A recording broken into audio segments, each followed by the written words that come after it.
Before we kick off this episode of Headstrong, I want to talk to you about my series sponsor, Green Chef. Now, if you're anything like me, you are always on the go and rarely have time to even think about eating healthy, let alone going to the shop, picking out the right ingredients, and then getting home and devoting loads of time to cooking these meals. Luckily, Green Chef are one step ahead. They deliver your ingredients and step-by-step recipe cards directly to your door, making it the easiest and most convenient way to keep healthy eating habits on track. Green Chef offers a wide variety of delicious recipes each week, with options including keto, vegan, flexitarian, lower carb, and vegetarian diets. Even better, all of these recipes contain one or more of your 5 a day. What an absolute bonus. Green Chef recipes are developed and approved by qualified nutritionists, so you can relax knowing that your meals align with your dietary needs and lifestyle. So, get 40% off your first box and 20% off your next 3 boxes with the code HEADSTRONG. That's Headstrong for 40% off your first box and 20% off your next 3 boxes with Green Chef.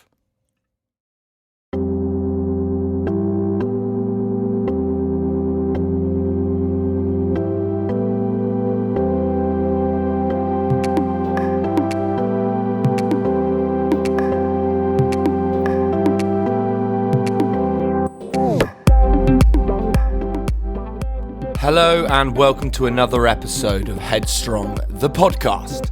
My name is Louis Strong and I'm the presenter of this show. On Headstrong, I sit down with a number of individuals in the public eye to talk to them about their lives and their careers, but notably, I want to talk to them about their vulnerabilities, to understand what the word headstrong means to them. And to me, it means to believe in yourself, to talk about your vulnerabilities, and reinforce your self-worth. Now, joining me on today's episode of Headstrong is former professional rugby player James Haskell. James and I had a chat about what fatherhood is going to look like to him, his desire to have a little girl, as well as the discussion of gender roles, professional rugby, and mental health. It's a really, really great conversation this, so I really hope you enjoy this episode of it. James, thank you so much for joining me on Headstrong. How are we doing? Yeah, very good, thank you. Oh, sorry, give me 1 second. This dog. Sorry, mate. That's all right. What a start. I love it. Yeah, it's all right. Right. Firstly, I've got to start with congratulations. Yeah, thank you. Very exciting. What a big day. Yeah, very big day. My life's going to change quite dramatically, but I'm very excited about it. I think, I was never one of these people that was, I think for some people, marriage and kids is kind of, everything. For me, I was sort of very focused on my career and what I wanted to do. But, Chloe and I talked about it. I think she's going to be an incredible mum. And who doesn't want a miniature version of themselves walking around that you can sort of try to make a better version of yourself? And especially as a little girl, I wanted a girl. Over a boy, and I was convinced it was going to be a boy, so it was even more of a nice surprise to find out it was a girl. That's amazing. Why did you want a girl as opposed to a boy? I'll be honest with you. I think, I've obviously been around a very masculine environment. I went to an all boys schools. I'm in Wellington was girls the last couple of years, but yeah. Not really. And then obviously in a full male dominated environment, I think little girls are sweeter. I think they're cuter. I think I have a lot of masculine energy in everything that I do and all the people that I surround myself with. And I think having been with Chloe, she's made me much more compassionate. And I think also if I was to have a boy as first up, I think there would be the expectation that he would have to play rugby or do something along those lines. And actually, this was Chloe's point, and I think it's actually quite nice. You have a little girl, no expectation on her to, if she wants to be a badass rugby player, she can do what she wants, but I don't think there'll be any pressure on her. And I think it'd be quite nice to have. I wish I'd had an older sister probably made me a bit more rounded. So that's my sort of thought process. But again, you never know what you're going to get. Hopefully she looks like her mum and not me. Otherwise she's destined to be a power lifter or potentially a catwalk model, but we'll see. We love that. Now, fatherhood is a daunting prospect. I want to talk to you about how you feel about fatherhood and what is to come. Do you feel prepared for that? I don't think anyone's prepared for parenthood. I think, you can read as many books as you want. You can do whatever you want to do, but you'll never know until you're actually in it. I mean, I've been around, 40 lads every year from the age of 17 who have had kids. So I've sort of feel like I've gone through quite a lot with people in terms of, the good bits, the bad bits, difficult children with disabilities, whatever it is, and kind of being quite aware of it. So I'm prepared that it's going to be very hard. I'm prepared that it's going to require sacrifice, and I'm going to be a lot less selfish than I've been. But also, I feel confident that I'm pretty adaptable. And the point is that you can be the best parent in the world. You can absolutely have an absolute dickhead as a kid, or you can be a crack addict and get a Nobel Prize winner. Do you know what I mean? Who knows? So I think the nature versus nurture battle, all you can do is try your best. And remember that, you can't live your life like this, but every interaction you have with your kid can set them on a path. And, we're all the products of our environments and also our parents. And, your parents, most parents try their best. And that's all you can ask for, really. So I'm quite excited by it. I think I'm going to need to soften a bit around the edges and kind of see how things go. I just want to have fun, really, and create memories. I think someone summed it up quite nicely. It's not about kind of the gifts you give kids; it's the time that you spend with them. And I'm quite excited to have a little badass version of me. Chloe wants a very sweet little girl. I kind of want a sweet little girl, but also, if she needs to fill someone in, she can, who's quite funny and confident, really, and just wants to have fun. But you just never know what you're going to get. There's genetics plays such a big part in it. Yeah, no, for sure. But I have no doubt that kid is going to have a wonderful upbringing. I hope so, with you and Chloe. It's going to be awesome. That's very kind of you to say so. I will say I do have a little bit of fear about kind of the kind of kids we're producing at the moment. Yes, I'd like to talk about this. Yeah, I think we're getting some much more emotionally in tune kids, but I think we are creating a massive problem by, I don't believe in gender roles, so I wouldn't buy my daughter a mop and bucket kit and my son a calculator and a suit. I don't. People can be whatever they want to be, and I think sexism is alive and real, and I think we need to break those boundaries down and understand that anyone can achieve whatever they want to do. I think around gender and other bits, I think it's very hard trying to be yourself, let alone be something you're not. And I think for people who are, different sexualities, whatever, I always want people just to be themselves and to be happy.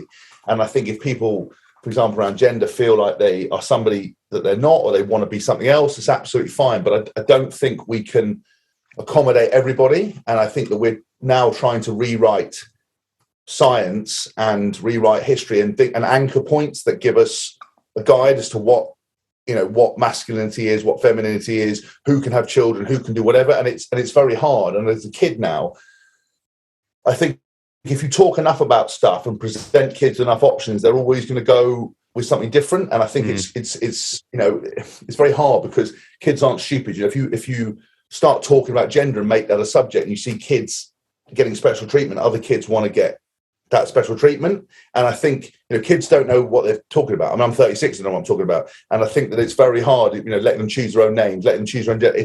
That's for me is a no-go. And I think it's very confusing.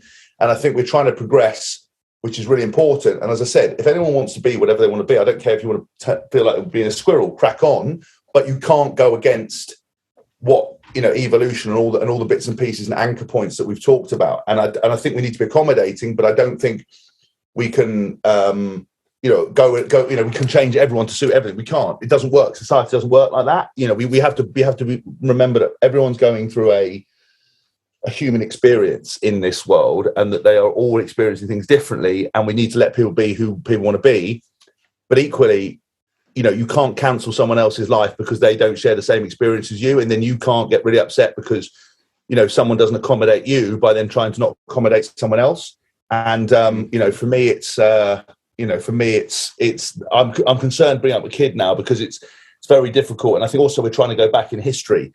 Instead of learning from history, we're now trying to eradicate history and trying to pretend stuff didn't happen. We didn't do things. You learn from history. You don't go back and change history. Don't go back and go, I don't know who's got the time in the world to go back and spend all the time looking through all these old TV shows going, that isn't appropriate. That isn't appropriate. This is appropriate. I'm too busy living life.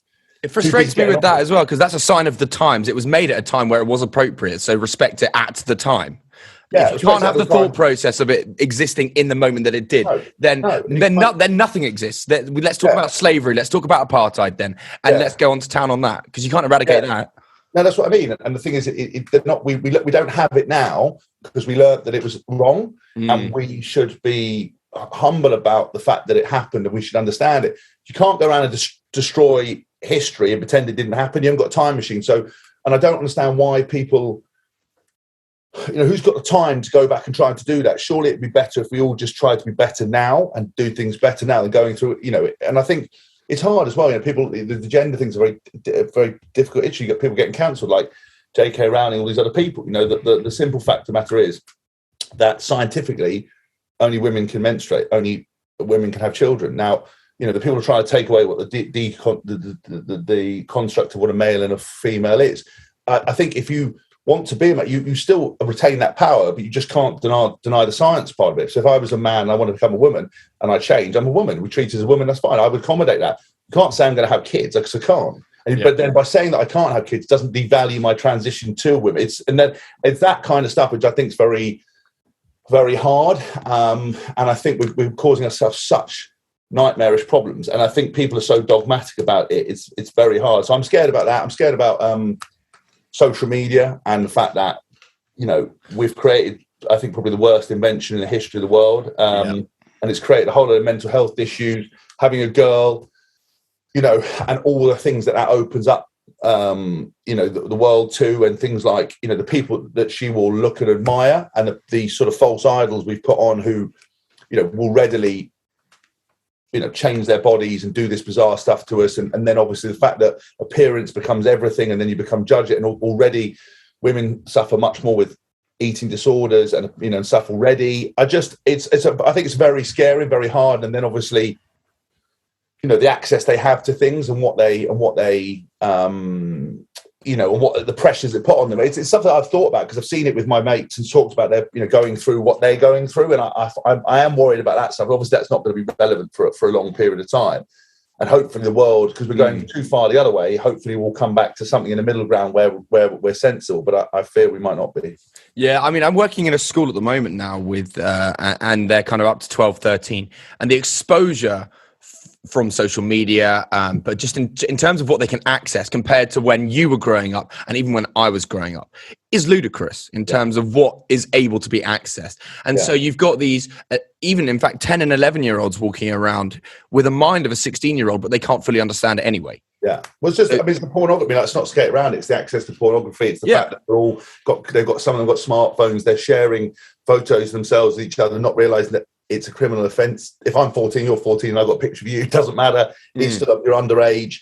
And obviously the access to pornography, the pressure it puts on women, the things that it's changing the way men viewing porn, thinking that that's the way to always behave, and then causing more problems. And it's... I'm not envious. I think it's a very hard place to be, and I think we're only making it harder. And you want, for example, parents, I haven't got kids at the moment, but when we have her, touch wood, is, you want her to be safe. So you give her a phone, but then you have the penalty of, at some point, you give her a phone, whatever it is, you have the penalty of everything that brings with it. And then obviously there is a lot of weird people in the world, and a lot of, I'm always astounded by, men with kids who creep on Chloe or say derogatory things about her or say things to me. And you click on their profile, and it's like, you've got children, mate, and you've got profile of children. It's like, do you really think your daughter would want you to be speaking to my wife like that? Or do you think... or if the roles were reversed. Roles are reversed. And also, that's what I mean. Imagine, do you think your daughter would like you to... I mean, it's like that guy who, I don't know if you saw it in the rugby world, but it's this kid was bullied by... What? Yeah, I saw it. Yeah, I'll be honest with you, I don't think it happened. I think it's utter bullshit. I think... the kid's big. I would say not healthy. I would say unhealthily big, but kids big. He'll probably change out of it.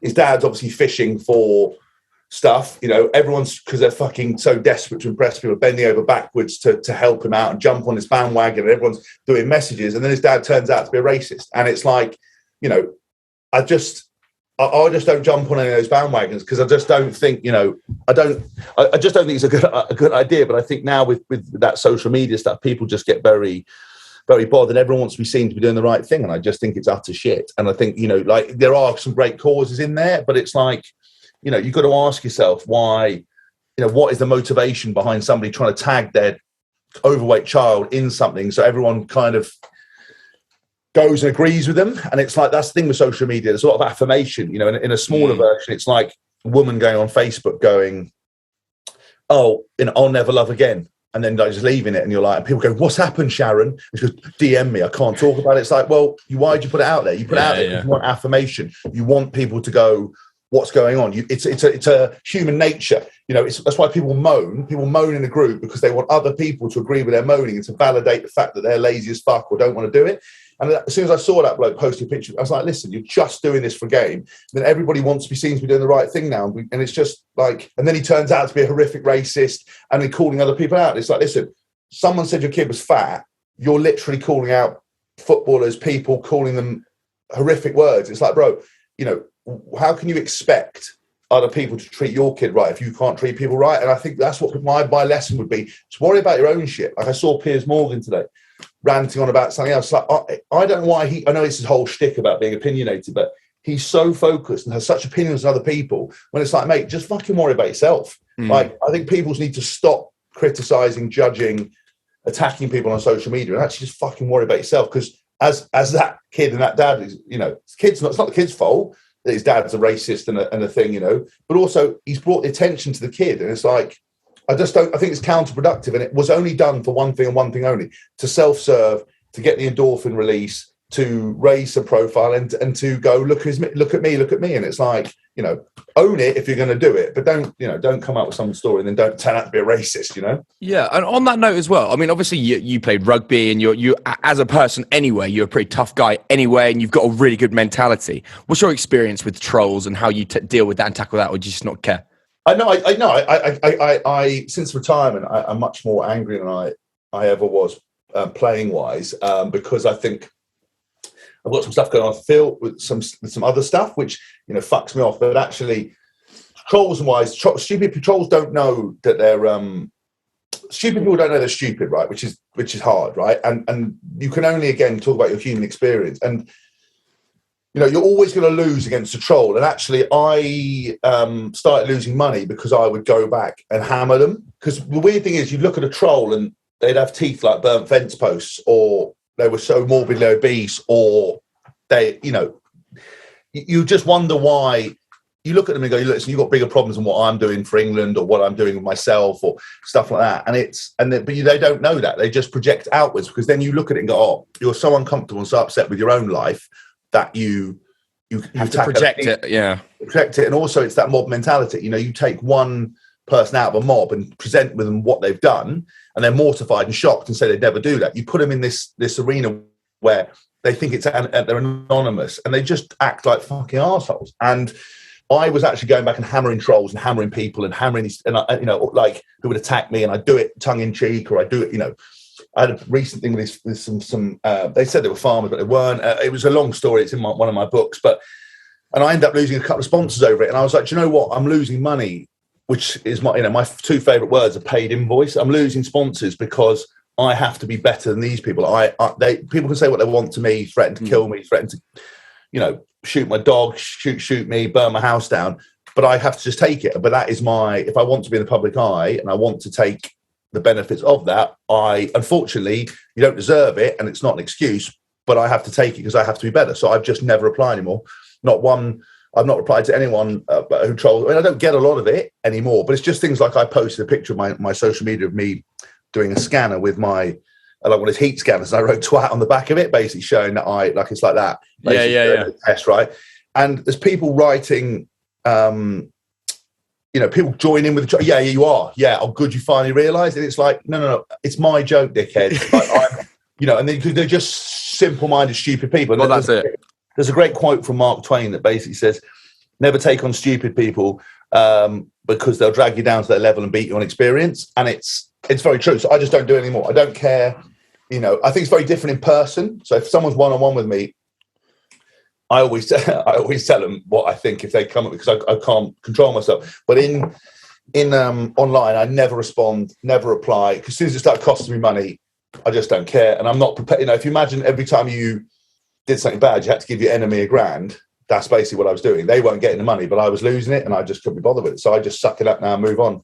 And I literally post whatever I was going to post anyway and move on, because it's business. All I use social media for is business and building an image and PR. I control. There's apps I don't, or following like DJs or that's all I'm interested in. I just do not give a shit about anything. I don't have any kind of personal interest in it. I'm just doing it because it's business, because I'm trying to promote something, sell something, keep relevant. That's it. I'm not really, I don't even read what people are posting. Sometimes I just do it and get on. It's toxic, as you say. It's one of the worst inventions to ever happen. But it's great for self-promotion when it comes to generating new business and or maintaining business. Let's talk about school, if we can. I want to talk about school because as you said, you went to private school, and to some people that seems very alienating, but to you, it's all you've ever known. What's that experience like of private school? Were you in a bubble? Were you absorbed in that world? Or did you feel like you were in touch with what was going on outside of private school? No, up until about the age of 14, I'd say I was oblivious to everything. But when I mean oblivious to everything, I didn't watch sport. All I was interested in was playing outside, playing army, diggers, at probably 11, 12 girls, reading. That's all I was interested in. I was a bit of a real bookworm. This doesn't really fit with what you would imagine my personality to be like, but I didn't, I wasn't that interested. So, but was I in touch with kind of, reality? I think probably about 14, 15, when I started going and traveling and playing much more rugby with different people and different demographics and stuff. And 100%. I would never describe myself as sort of like a silver spoon, nightmare out of touch signet ring public school night. I was never like that. I would say that, have I come up with a privilege? Did I come from a privileged background? Yes. Did I know at that point any real hardship? No. Was I worldly wise in terms of what other people were going through? No.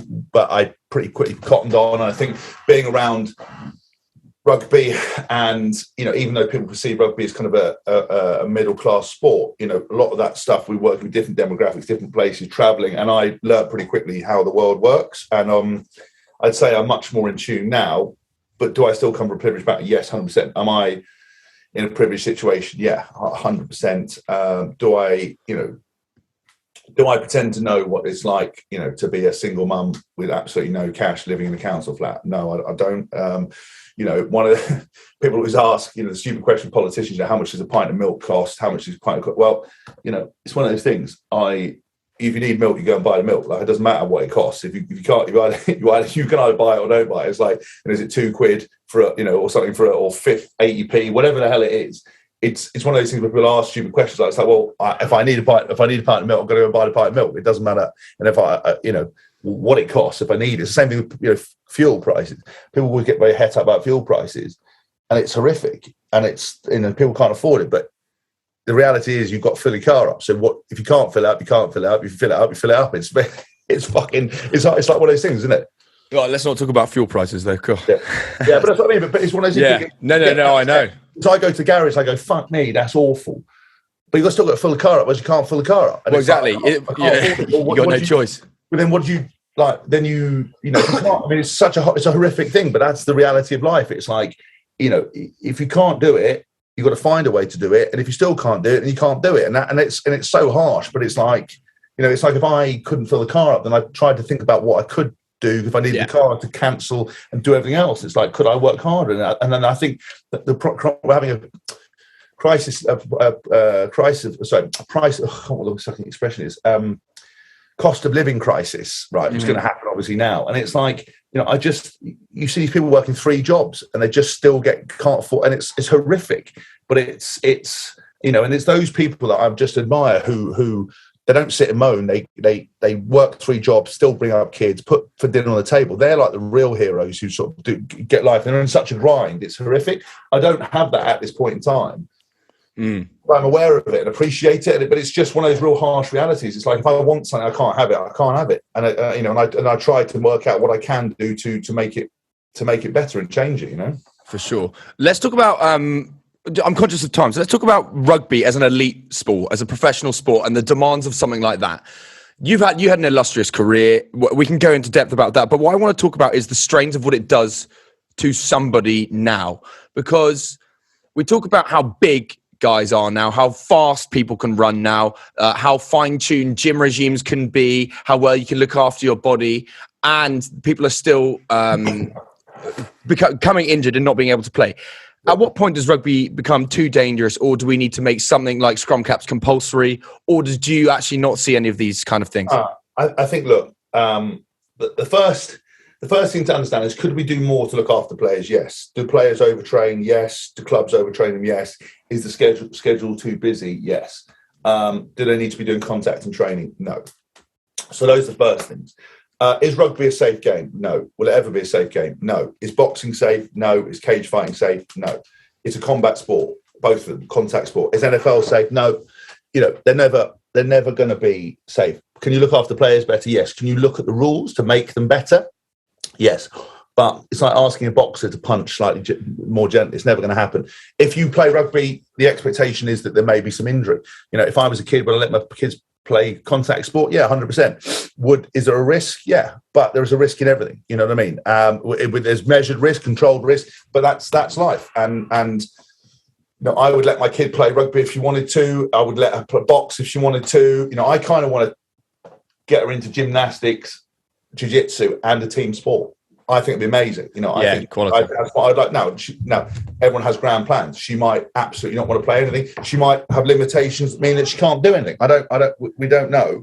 But I would say that that's what I would want to do. And I think rugby is a fantastic sport because it teaches you, to be fit, to use your body, to play for something more important than yourself. When you train, you go through a bit of hardship, which, most people in normal life don't get. And I think it has a real benefit.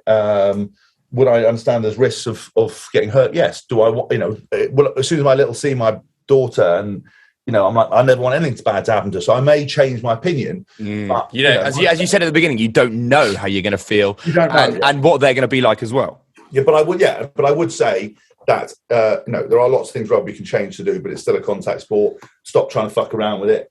Look at everything else around it, and you'll understand it, because, people have played for a long time without having issues, Yeah. So looking at the other side of it then, because being a mental health natured podcast, I want to talk about that in an international setup and a club setup. Yeah. I imagine over the past few years, there's been infrastructural changes in place to help that. I know from an RPA perspective there is, in terms of coming out into retirement, but for existing players, to your knowledge, towards the back end of your career, and obviously with Joe Marler coming out and multiple rugby players talking about it, what's the infrastructure like within teams to maintain and preserve mental health?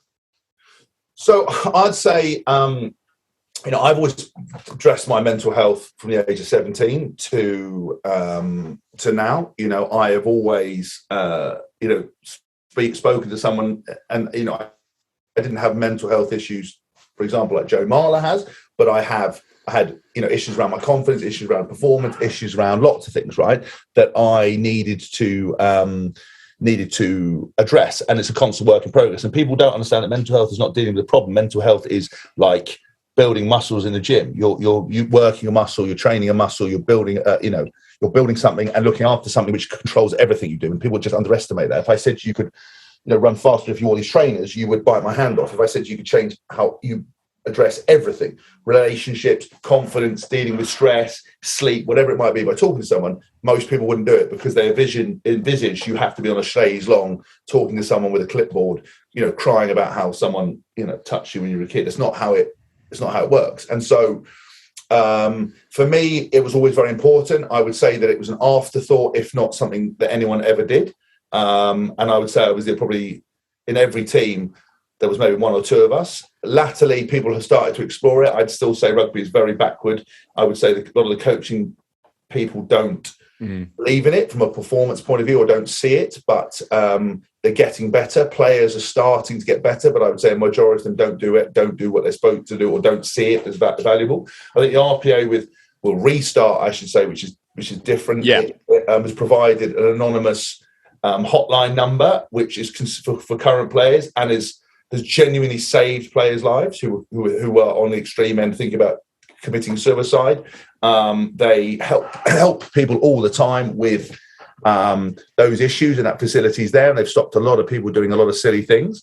And so that is something there. And it's, the hard thing from my point of view is restart is for a period, is self-funded, and that costs about 70 grand a year to manage that mental health stuff. And a lot, we have about 50, 60 players a year are using it. And those are the ones that are brave and forward thinking. Obviously, a lot of people don't think they've got a problem and maybe exhibiting it in different ways. You saw with obviously Wayne Rooney, in football, he was drinking and struggling and everything else. And nobody addressed it.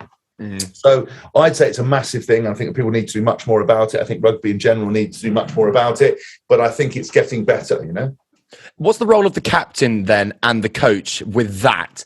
Is it the responsibility of the captain and coach to say, actually, to lend a helping hand? Because what you were saying there is it seems like for some coaches, it's out of sight, out of mind problem. Yeah.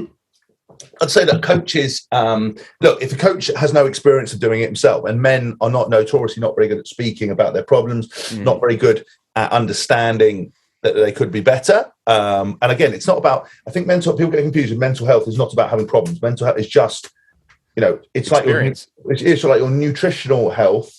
It's the same thing as your mind. Your mind, does everything. I've learned lessons and tools that I use every single day to help manage all manner of things. And what people forget about mental health and speaking to someone is that it doesn't mean you're never going to have a bad day. It doesn't mean that you're never going to struggle. It doesn't mean that you're not going to feel shit. What it means is that when you do, how do you get back on task? How do you manage it? How do you identify what you're feeling? How do you address it? How do you catch yourself in going down a certain route? How do you so I think that's really important. I think coaches who have never no experience of it, I think struggle. How can you talk about something you don't relate to? But they have to set their agenda and have to understand if you're in a high performance environment, the one tool that we haven't really tapped into is our mind. If everyone's eating the same, training the same, being as fit as everybody else, doing everything else, it would, what is the margin? What's the difference? Well, the difference will be the mental side. And that's what you're seeing now. The teams that can address the mental side of stuff and be consistent and get out of, bad headspaces quickly, how to deal with losses, how to change things in the moment, how to control themselves, are the ones that are successful. And I think, that's fine. Look, captains, the role of a captain is overplayed. I think a lot of the time, you have multiple different leaders. I think you do have rare, very strong captains who manage and do everything. But a lot of times in rugby, because personalities are being diminished, because lads, all they know is rugby and they don't have necessarily aren't that worldly wise. It's much more a teacher-pupil relationship with coaches and people. So, the days of a strong Martin Johnson or a Lawrence Delalio or even I think like someone like Richie McCord, these guys are sort of a thing of the past. I thought Dylan Hartley was probably one of the last captains I experienced who really dictated what happened, but and really sort of managed the team and sort of set standards. But other than that, I think Owen Farrell probably does it to an extent when he was in. The rest of the guys, I don't know. I think someone like Tom Curry, for example, with England is much more a follow me and lead by example bloke than somebody who would be managing the minutiae of everything else. Because I just think that's the way it goes. Yeah, I can understand where you're coming from. Now, I want to talk about personal experience then, from going from professional sport to retirement, and then also your experiences during lockdown with your own mental health, because you probably found it very, very difficult to stop, particularly with lockdown. And I know transition from professional sport with restart, there is some help with transition there, but you had some personal experiences with your own mental health with lockdown, didn't you? Yeah, I did. Yeah, I think.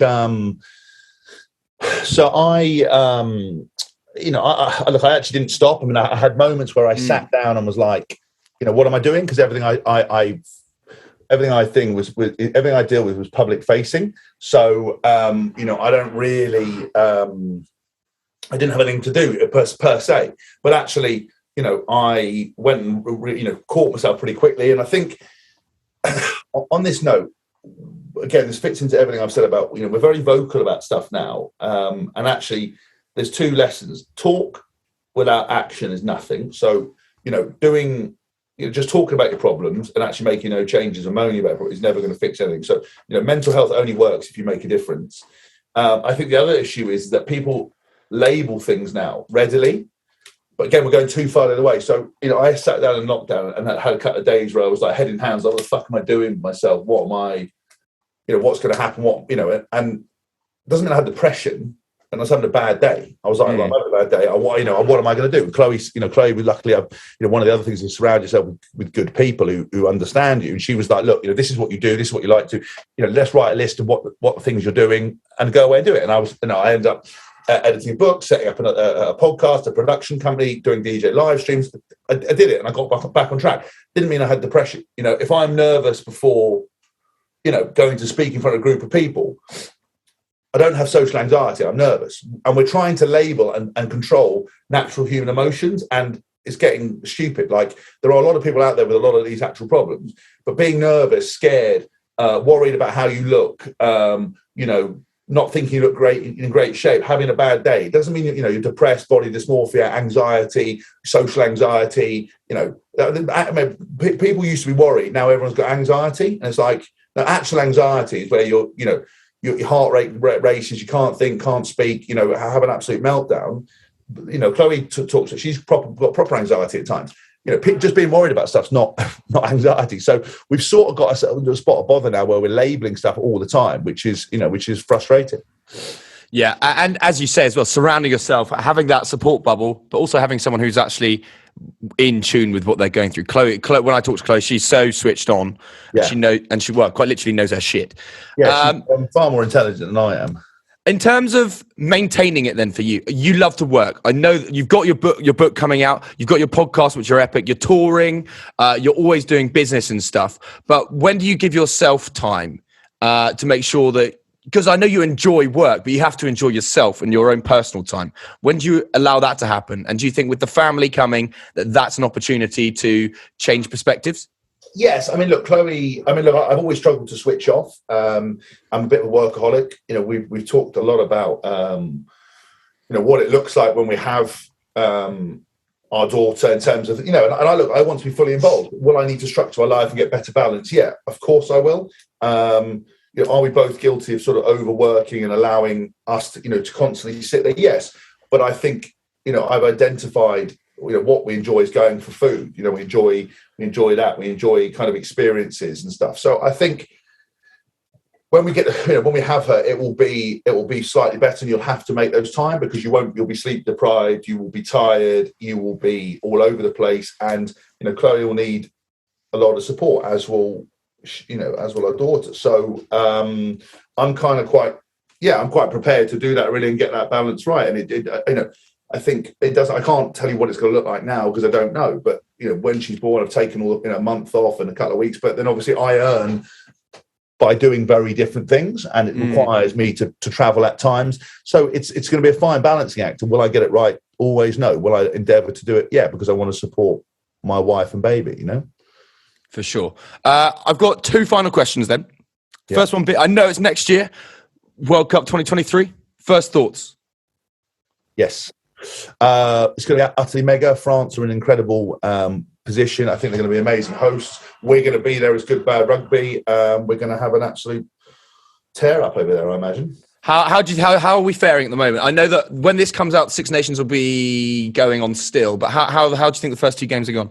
Yeah, look, I think England were unlucky. I thought Scotland were a very good side, and they've now got stars across the board. So I think it was good that they got the win. I think England were unlucky for whatever reasons. I think it's good to see them back beating Italy. I'd say that France look incredible and are obviously the side to beat. Ireland, I thought were unlucky. They're also hitting some real good form. Look, it's going to be. It is certainly. The way I think rugby is going to continue. It's, apart from Italy, every other team is very, very close, can beat each other. I think we're in a really good place. And the game's been very exciting. They've all had a few, low point finishes. The difference only being a couple of points. I think that's going to carry on. There may be some bigger scores at times, but it's not going to be massive. And I think someone's now going to get their party ruined potentially. Someone's going to maybe pick off France, but I think, to be honest with you, they're heading for a Grand Slam. Yeah, nice. My final question is, what does the word headstrong mean to you? I think headstrong for me is you consistently working on your ability to deal with what life throws at you, and it's not about being motivated, because that's very transitory. Headstrong is the ability to identify change and adapt very quickly, and be in control of what you're doing, and have some real resilience. So when shit gets hard, you've got tools to manage it. When shit's really good, you don't get carried away. And that when you understand you've got life, you pretty much understand that life is, no one's going to ride over the hill to save you. You're prepared to work on yourself and save yourself. And that for me is all you can ever ask for. It doesn't mean you're going to have an easy life, but it means that you might be able to handle shit and be in control, and just as you want to be body strong, you need to be headstrong. For sure. Absolutely. You've got to train your mind and your body. James, I've really enjoyed chatting to you. Thanks so much for coming on. Congratulations once again, and have a fab 2022. Thanks, mate. Speak to you soon. Cheers. And so that concludes another episode of Season 7.